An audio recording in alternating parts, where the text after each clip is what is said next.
Welcome back to my YouTube channel tutor Khushi. तो guys मैं आज आपको ऑपरेटिंग एक्टिविटीज़ का एक और क्वेश्चन लेने वाली हूँ आपके लिए। और ये एक फुल फ्लेज क्वेश्चन है जो आपको एग्जाम में आता है ऑपरेटिंग एक्टिविटीज़ के रिगार्डिंग। आप फट से एक क्वेश्चन देखिए, फिर मैं आपको जल्दी से इसका सोल्यूशन करवाती हूँ। आप देखिए, सबसे पहले आपको बैलेंस शीट का ये फॉर्मेट दिया होगा ऐसे करके। आपको बैलेंस शीट का नया फॉर्मेट, जो टर्म 2 वाले बच्चे हैं उन्हें तो पता होगा कि बैलेंस शीट का ये वाला फॉर्मेट है। अगर टर्म जो एनुअल सिलेबस वाले बच्चे मेरी वीडियो देख रहे हैं तो सबसे पहले वो क्या है, अपना जो बैलेंस शीट का नया फॉर्मेट है उसे आप प्लीज एक बार देख लें ताकि आपको ये क्वेश्चन समझ में आ जाए कि ये कैसे लिखा गया है।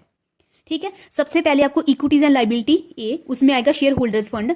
आपको 2 साल का डाटा दिया होगा, एक प्रीवियस ईयर का और एक करंट ईयर का। जो बैलेंस शीट का नया फॉर्मेट है उसमें करंट ईयर यहाँ पे लिखा जाता है, प्रीवियस ईयर इसके पीछे लिखा जाता है। ठीक है, दिया हुआ शेयर होल्डर्स फंड, उसमें दिया शेयर कैपिटल 2019 में 20 लाख है और 18 में है 18 लाख। ठीक है, रिजर्व एंड सरप्लस 1,30,000 और ये नेगेटिव ब्रैकेट में लिखा है, दैट मीन कि नेगेटिव, रिजर्व एंड सरप्लस का नेगेटिव बैलेंस है। ठीक है, यहाँ पे नंबर 1 दिया है, दैट मीन कि आपको नोट्स में जाकर नोट नंबर 1 देखना है। अब जब note number 1 notes to accounts देखें जिसमें नंबर 1 रिजर्व एंड सरप्लस का दिया हुआ है, इसमें प्रॉफिट एंड लॉस का बैलेंस दिया हुआ है और जनरल रिजर्व का। आपको पता है रिजर्व एंड सरप्लस में आता है profit and loss, general reserve आता है, सिक्योरिटी प्रीमियम वगैरह रिजर्व एंड सरप्लस हेड के अंडर आते हैं। तो ठीक है, आपको ये बैलेंस दिया हुआ है। देखिए 19 में 50,000 प्रॉफिट है और 18 में है 1,80,000 लॉस। ठीक है, और जनरल रिजर्व का दिया है 80,000, 30,000 बैलेंस दिया हुआ है। और इसके आगे आपको लॉन्ग टर्म लोन का दिया हुआ है, करंट लाइबिलिटीज का दिया हुआ है, short term provision, trade payable, ऐसे आपको फिक्स्ड एसेट दिया हुआ है, टेंजिबल इंटेंजिबल करंट एसेट वगैरह सब दिया हुआ है। तो मैं आपको सीधा से क्वेश्चन करवाना शुरू कर देती हूँ। आप एडिशनल इन्फॉर्मेशन एक बार देख लीजिए। आपको प्रपोज डिविडेंड का बैलेंस भी दिया हुआ है, 18 का दिया हुआ है 90,000 एंड 19 का दिया हुआ है 70,000 and a part of machinery sold at A profit of 8,000। और मशीनरी का एक पार्ट जो है 8,000 प्रॉफिट में बिका है। और इनकम टैक्स कितना पे किया है हमने, 25,000। ठीक है, आप पहले ये क्वेश्चन को जो देखना चाहते हैं इसे आप स्क्रीनशॉट लेकर सेव कर सकते हैं। इसके बाद मैं आपको इसका सोल्यूशन करवा देती हूँ। और मैंने पहले ही आपको बताया था cash flow from operating activity शुरू होता है प्रॉफिट जा लॉस ऑफ द बिजनेस। ठीक है, तो आप देखिए प्रॉफिट जा लॉस ऑफ द बिजनेस आप में दिया रिजर्व एंड सरप्लस हेड के अंडर आता है। रिजर्व एंड सरप्लस को जाकर आप देखें, प्रॉफिट एंड लॉस अकाउंट दिया हुआ है, यहाँ पे लॉस है 1,80,000 और यहाँ पे है प्रॉफिट 50,000। ठीक है, तो हम लिखेंगे प्रॉफिट ऑफ द ईयर। अब प्रॉफिट है, देखिए पिछले साल हमें 1,80,000 लॉस हुआ था, इस साल हमें 50,000 प्रॉफिट हुआ है। दैट मीन कि हमने 1,80,000 के लॉस को भी कवर किया है, उसे कवर करने के बाद हमने 50,000 प्रॉफिट भी अर्न किया है। तो हमने एक साल में कितने पैसे कमाए हैं, 50,000 प्लस 1,80,000। ठीक है, इस लॉस को भी हमने कवर कर लिया और ऊपर से हमने 50,000 और कमा लिया। तो हमने कितने पैसे कमा लिए, इन दोनों को हम ऐड कर देंगे। तो कितना प्रॉफिट हो गया एक साल का, 1,80,000 प्लस 50,000, तो ये आ गया 2,30,000। ठीक है, ये इसलिए ऐड किया है क्योंकि एक साल में प्रॉफिट था और दूसरे में क्या था, लॉस, इसलिए हमने ऐड किया है। वैसे तो हम क्या है लेस करते हैं, जैसे कि मैंने लास्ट क्वेश्चन में किया था, सेम वैसे ही करना है। ठीक है, प्रॉफिट ऑफ द ईयर आ गया। अब आएगा एडजस्टमेंट्स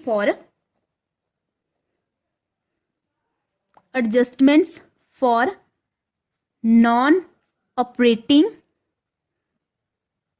आइटम्स। ठीक है, हम नॉन ऑपरेटिंग आइटम्स के लिए क्या है एडजस्टमेंट्स करेंगे। इसे आप चाहें तो नंबर दे सकते हैं, बुलेट दे सकते हैं, स्मॉल लेटर दे सकते हैं, जैसे मर्जी। ठीक है, अब क्या है इसमें नॉन ऑपरेटिंग आइटम्स के लिए हमें एडजस्टमेंट्स करनी है। क्वेश्चन को शुरू करते हैं। शेयर कैपिटल है, शेयर कैपिटल तो हमारा फाइनेंसिंग हेड के अंडर आता है, ये नहीं आएगा। रिजर्व एंड सरप्लस, इसमें प्रॉफिट वगैरह आता है, एडजस्टमेंट आता है। देखिए सबसे पहले रिजर्व एंड सरप्लस में प्रॉफिट था, वो तो हमने ले लिया, प्रॉफिट हमने ले लिया। उसके आगे जनरल रिजर्व, जनरल रिजर्व का क्या है, 2018 में 30,000 जनरल रिजर्व था और 2019 में 80,000 जनरल रिजर्व है। तो 18 में था 30,000, 19 में था 80,000। बढ़ा कैसे, हम बढ़ा इसलिए क्योंकि हमने जनरल रिजर्व में पैसे डाले होंगे, इसकी वजह से वो बढ़ गया। तो हमने क्या ट्रांसफर टू जनरल रिजर्व को क्या है ऐड करना है, ट्रांसफर टू जनरल रिजर्व, इसको क्या है ऐड करना है। कितना हमने ट्रांसफर किया है, 80,000 माइनस 30,000 दैट इज 50,000। ठीक है ना, 30,000 हमारे पास था और बाद में हमारे पास 80,000, दैट मीन कि हमने उसमें 50,000 रुपीज डाले हैं। ठीक है, उसके बाद आगे क्वेश्चन को देखते हैं। ऐसे ही क्वेश्चन को हम देखेंगे तो हमारा कोई भी पॉइंट जो स्किप नहीं होगा।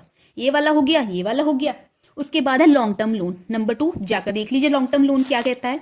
लॉन्ग टर्म लोन डिबेंचर्स के बारे में बात करते हैं। लॉन्ग टर्म लोन में क्या आता है, आपके 12% डिबेंचर है। 12% इंडिकेट करता है इंटरेस्ट के रिगार्डिंग कि हमारा एनुअली इंटरेस्ट कितना जा रहा है। 5 लाख है, 5 लाख ओपनिंग भी 5 लाख है और क्लोजिंग भी 5 लाख है। दैट मीन के डिबेंचर्स में कोई भी चेंज नहीं हुआ है, बट डिबेंचर्स का क्या है, इंटरेस्ट जाएगा। ठीक है, कितना जा रहा है, 12%। हम 5 लाख पे 12% ले लेंगे। इंटरेस्ट हमेशा ओपनिंग बैलेंस पे जाता है, इस बात का आप हमेशा ध्यान रखेंगे। तो जब भी आप क्वेश्चन करेंगे आप ओपनिंग पे ही क्या है, इंटरेस्ट चार्ज करेंगे। तो 5 लाख का 12% कितना हो गया, 60,000। इंटरेस्ट ऑन डिबेंचर्स, डिबेंचर्स पे इंटरेस्ट जाएगा 5 लाख का 12%, दैट इज 60,000। ठीक है, और कभी कभी हमें बताया नहीं होता है इंटरेस्ट के रिगार्डिंग हमें लेना है कि नहीं लेना, बट अगर हमें डिबेंचर्स की अमाउंट गिवन है, हमें रेट ऑफ इंटरेस्ट गिवन है, तो ऑब्वियस सी बात है कि हमें इंटरेस्ट ले लेना है। ठीक है, ये वाला भी पॉइंट हो गया। उसके बाद हमें शॉर्ट टर्म प्रोविजन के बारे में बात करते हैं। शॉर्ट टर्म प्रोविजन है नंबर 3, जाकर देख लो शॉर्ट टर्म प्रोविजन किसके बारे में बात कर रहा है। शॉर्ट टर्म प्रोविजन बात कर रहा है प्रोविजन फॉर टैक्सेशन के बारे में। प्रोविजन फॉर टैक्सेशन भी दिया है, ओपनिंग 28,000, क्लोजिंग दिया है 30,000। ठीक है, और उसके बाद एक और चीज दी है, इनकम टैक्स पेड भी गिवन है हमें 25,000।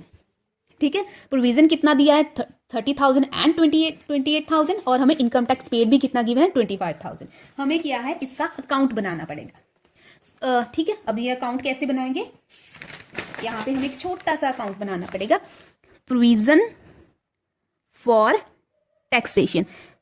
जो आपका जो अकाउंट बनाने वाला ये मैं बोल रही हूँ, ये आपका वर्किंग नोट में जाएगा। नोट्स आप बनाते हैं ना क्वेश्चन में, वर्किंग नोट्स, उसमें ये बनेगा पर्टिकुलर्स अमाउंट, पर्टिकुलर्स अमाउंट। ठीक है, अभी प्रोविजन का ओपनिंग बैलेंस क्रेडिट साइड होता है, ये आपको पता ही होगा, क्योंकि प्रोविजन रिजर्व्स का ओपनिंग बैलेंस क्रेडिट होते हैं और एसेट्स के जो है ओपनिंग बैलेंस वो डेबिट होते हैं। ओपनिंग बैलेंस कितना है इसका, 28,000। ठीक है, ये आपका प्रोविजन फॉर टैक्सेशन का है। ठीक है, बाय बैलेंस इसका ओपनिंग बैलेंस आएगा क्रेडिट वाली साइड। ठीक है, ओपनिंग बैलेंस हमें कितना गिवन है, 28,000, ये क्रेडिट वाली साइड आएगा और ये वाला आएगा डेबिट वाली साइड। ठीक है, अभी हमने इनकम टैक्स कितना पे किया है, हमने 25,000 इनकम टैक्स पे किया है। इसका एंट्री सोचो, जो जर्नल आता है उसको हमें बस लेजर में ट्रांसफर करना है। जब हम इनकम टैक्स पे करते हैं तो कैश तो क्रेडिट होता है, तो यहाँ पे आएगा टू बैंक अकाउंट। कितना पे किया हमने, 25,000, तो हमें यहाँ पे एक बैलेंसिंग फिगर आ जाएगी हमारी, ये आ गया 55,000। ठीक है, तो ये भी 55 होना चाहिए, तो ये आ जाएगा by profit and loss account. अभी मैं आपको बताती हूँ कि ये हमारा क्या आया, ये आ गया 27,000।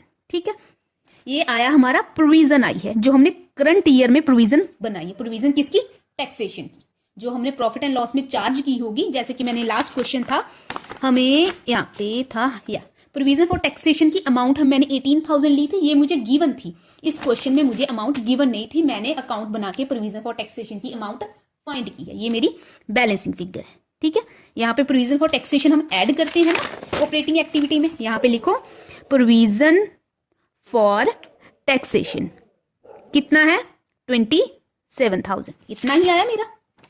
और जो लास्ट में मैं टैक्स पे करूंगी दैट इज 25,000 मैं पे करूंगी। अभी इसका कैसे ये ऐसे क्यों करना है मैं आपको बताती हूँ। जरूरी नहीं है, जैसे यहाँ पे मुझे इनकम टैक्स पेड गिवन है, कभी कभी मुझे बता दिया जाता है कि इनकम टैक्स की करंट प्रोविजन कितनी है। अगर हमें मुझे इनकम टैक्स ये दिया है, प्रोविजन फॉर टैक्सेशन दिया है, इनकम टैक्स की करंट प्रोविजन दी है, तो मुझे अकाउंट बनाकर जितना टैक्स पे करना है करंट ईयर का वो मुझे फाइंड करना है। तो तब मेरी ये क्या है, बैलेंसिंग फिगर आ जाएगी। ठीक है, जैसे कि मुझे ओपनिंग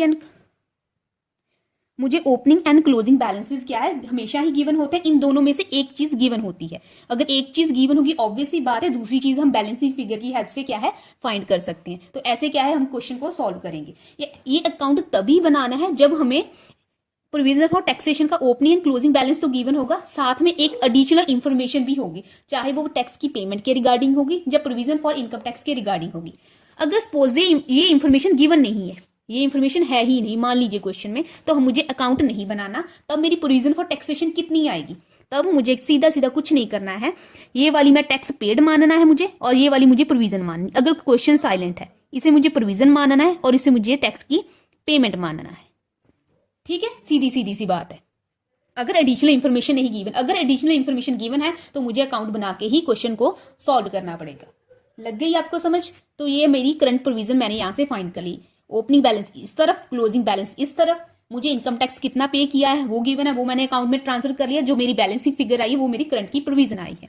अगर मुझे करंट की प्रोविजन गिवन होगी तो मेरा बैंक अकाउंट है, बैलेंसिंग फिगर आ जाएगा। ये कॉरेस्पॉन्डिंगली ऐसे ही चलेगा, ठीक है। और उसके बाद हमने प्रोविजन फॉर टैक्सेशन हमने कर लिया। उसके बाद क्या करेंगे हम, ट्रेड पेबल मेरी करंट लाइबिलिटी है, इसे हम देखते हैं बाद में, क्योंकि करंट एसेट और current liability working capital changes में आएगा। उसके बाद मेरा है टेंजिबल एसेट। टेंजिबल एसेट है नंबर 4। नंबर 4 जाकर देख लीजिए। टेंजिबल एसेट मशीनरी है, फर्नीचर है, पर ये दोनों क्या है, इन्वेस्टिंग एक्टिविटी में आती है, मुझे इससे कोई लेना देना नहीं है, ठीक है, ये नहीं आएगा। उसके बाद इनटेंजिबल एसेट नंबर 5। नंबर 5 जाकर इनटेंजिबल एसेट देखिए। नंबर 5 है गुडविल का। गुडविल 4 लाख थी 2018 में और 19 में कितनी है, 3 लाख है। तो कम हुई है, कम। अगर गुडविल कम हुई है दैट मीन कि मैंने गुडविल को क्या है, राइट ऑफ किया। अगर गुडविल बढ़ी है तो दैट मीन कि मैंने गुडविल परचेज की है, वो इन्वेस्टिंग एक्टिविटी में आएगा।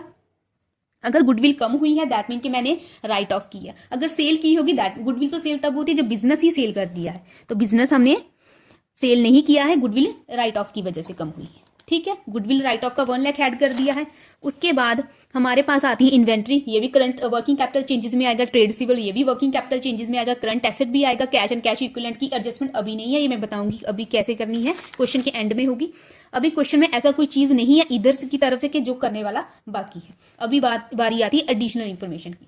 प्रपोज डिविडेंड, अगर प्रपोज डिविडेंड आपको अक्सर 2 साल का दिया होगा, 2018 का भी दिया होगा और 2019 का भी दिया होगा, तो हम क्या करेंगे, क्लोजिंग को इग्नोर करेंगे, इसे कंसीडर ही नहीं करेंगे। हमें सिर्फ ओपनिंग बैलेंस से ही क्वेश्चन को सॉल्व करना है, ठीक है। ये आपके लिए इररेलेवेंट इंफॉर्मेशन है। तो प्रपोज डिविडेंड कितना आ गया, 90,000, उसे भी ले लीजिए। प्रपोज डिविडेंड 90,000 ऐड कर दीजिए, ठीक है।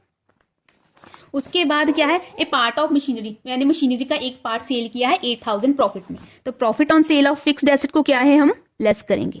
Profit on sale of fixed asset, उसे क्या है, हम लेस करेंगे। तो 8,000 को क्या है, हमें लेस करना है, ठीक है। तो क्या आ जाएगा हमारा, cash flow before working capital changes, ठीक है। इसे कर लीजिए फट से आप। 50,000 plus 60,000 plus 27,000 plus 1 lakh plus 90,000 less 8,000, तो ये आ गया आपका 5,49,000, ठीक है। 2,70,000 sorry 2,30,000 plus 50,000 plus 60,000 plus 27,000 plus 1 lakh plus 90,000 less करेंगे 8,000, तो ये आ गया आपका 5,49,000। तो क्वेश्चन बहुत ज़्यादा लंबा चला जाएगा, तो इसे मैं आगे नेक्स्ट वीडियो में कंटिन्यू करूंगी, ठीक है। तो इसे मैं कंप्लीट करवा देती हूँ आपकी नेक्स्ट वीडियो में। Sorry for the inconvenience, thank you so much. Hopefully मैं आपको इतना करवा पाई होंगी और इतना आपको समझ भी आ गया होगा। तो मिलते हैं नई वीडियो में, इसे मैं आगे कंटिन्यू करती हूँ। Thank you so much.